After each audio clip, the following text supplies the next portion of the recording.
They called it the Battle of the Lakes. It went on for 20 years.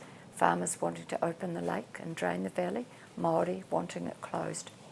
It was a battle between two different economies and two different cultures. The Māori traditional economy reliance on nature, and also the settlers who were reliant on the pasture. Before European settlement, the lake was closed from November to March. Over the summer period, the valley filled with water. This lake used to double in size. It went from 25,000 acres to 45 over summer. Once the rains come in the late summer and beginning of autumn, and through autumn, the level of the waters rise quite considerably. That high level of water is what our people have referred to, is what's referred to as the hinurangi. Catchment management, you refer to it as a flood, but it's actually hinurangi, which serves multiple purposes. It's the time when all the eels migrate. The eels naturally run in the autumn, and they run when the barometer drops. The first time it drops in February, they're away. The waters burst through the sandspit in March when the autumn rains came, and that's when Māori harvested the tuna. Then the water would gush out, and so over winter the valley would drain. That is what nature designed. That was the system that Māori lived with and worked with. When they used to harvest the tuna during the tunihiki season, there were fires lit up on both sides of the mouth, and it was a firelight that would attract tuna. And trenches were dug, and on each swell that came in, they would push the tuna into the trenches, and everybody would just race down and grab them and wake them out. Once the eels are harvested, wouldn't be unusual to see all the fence lines just covered with drying eel, hundreds or thousands of them. I know when I was in school, when the eels were being caught, and there'd be quite a strong sort of oily smell in the school bus. The smaller ones would be hung on sort of along the fence line or the clothesline and drying in the sun. When the first European settlers arrived in Whanganui-a-Tara in Wellington, they were looking for land, obviously, and the land around Lake Wairarapa was choice land for them because it was clear, it was grassy, and it was available, basically. Māori were keen to lease. So they were keen to come around, and it didn't take very long before we started a contest between the Pākehā wanting the lake drained and certainly to stop the annual flooding in autumn, and the Māori wished to keep the flood in the autumn to harvest the tuna. The farmers opened the lake initially with shovels and with a bit of a contraption behind their horses. All the local farms would go down with a small scoop with about 2 horses, but there would be quite a number of teams working all at once, and then the final bit being dug out in the bottom would be dug out by hand with a shovel. They took matters into their own hands and opened it themselves. Māori protested this, which they did very actively. And in fact, it got sort of a little bit of raru at times where there was some peaceful protest, literally peaceful protest, where Māori chiefs would hold the shovels and women would hold the shovels that the men were going to use to break open the bar at Lake Onoke. They didn't open it unless they really had to, and they would wait until it got up, and there would be a lot of complaining by farmers further up that were getting land flooded. Our ancestors, our tipuna, they did their best peaceably to assert their ownership and control over the lake and its, its environs in terms of how that was to be managed. But the pressure was still,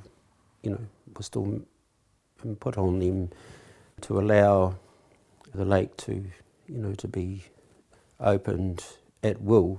While Māori numbers, the number of Māori to do this, were the dominant culture, the lake remained closed. But once settlers' numbers grew and they became the majority, the battle became too difficult. Our people, whilst they fought and did their very best, without resorting to any violence, tried to do that through the courts, through the legal structures, to retain, their mana, their control over the lake. They were always up against it. Eventually, their numbers dwindled and Māori weren't able to protest it any longer. They lost their rangatira, Piripita Māori, who was their leader. He died. That was when Māori gifted the lake to the Crown, to the people of New Zealand. That is when the wholesale drainage of the valley began. They said to the Crown, we'll gift you the bed of the lake as long as you return us with some reserve. So they didn't actually phrase it like that. It would have been given as a gift, and an expectation would have been that there would have been reserves given. But really from the time the Crown had control of it, there was interest in draining it, and a number of ambitious schemes were thought of. Large parts of our land had been alienated to that point, and it would have been the largest natural resource that they had remaining. The future of it was threatened by the putting in the sorts of measures that was going to see the lake not being able to perform in the way it worked for centuries.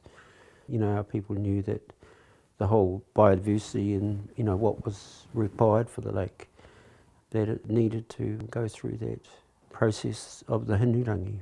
The flooding in the Wairarapa Valley barely happens now. Even when I first came here, I remember flooding. It's not happening like it was. But the lake mouth is still being opened when the water gets to a certain level to placate the land that was drained. It was more like a living lung. It would expand and contract, expand and contract. And nowadays what we try to do is keep it into a confined area, and a much reduced confined area as well. So a lot of the wetlands around the margins of the lake have been drained and converted into pasture. So in a way what we've done, I suppose, is we've converted eel fat into butter fat, but it hasn't really been to the good of the lake at all. The first bulldozer was used, was a D2, just a little toy almost, and I remember seeing that, and that was been in the 1940s, early 1940s. We are still addressing the needs of the land, not the needs of the water. The land now needs water. It seems to me this conflict has not shifted. What happens, they take the big diggers down. The person who opens the lake has a contract to do so when the water levels get to a certain point. And if we get lots of southerly, that can happen 2 or 3 times a month. The southerlies are bringing sand in to close it over. Now and again, some people do come down here. It happened about 4 years ago where a group of us came down and we reinvented what happened back in the day, relearning of the old methods and trying to keep it alive. But it doesn't happen anymore purely because of the numbers. The eel stocks just aren't there anymore. Not only through overfishing, but through the changes of the waterways. Intensive farming and land has destroyed a lot of the natural habitat for the tuna, and it's just a sad reality. Māori had to give up their water, they had to give up their land, they had to give up their life for Europeans to carry on their culture, to carry on their farming and their structures. They did that, but they didn't disappear. and they're coming back. I believe good things are going to happen. Society is undergoing change. So as we are becoming more understanding of a Māori worldview, so that worldview is becoming more predominant within local government, within national government, and so we're starting to see that the way that we've done things in the past hasn't really been good enough for the natural world, and we need to do better. And I think younger people certainly believe it much more strongly. I know many people who are beginning to understand this and are making very positive moves to rectify the damage we have done. There is a long way to go. Whether or not we can get back to where we should be, I don't think I'll see it. But I think we have to try very hard. No matter what it is that has to be done, we have to have the courage to do that. And it won't be done by expanding our current practices. They have to change.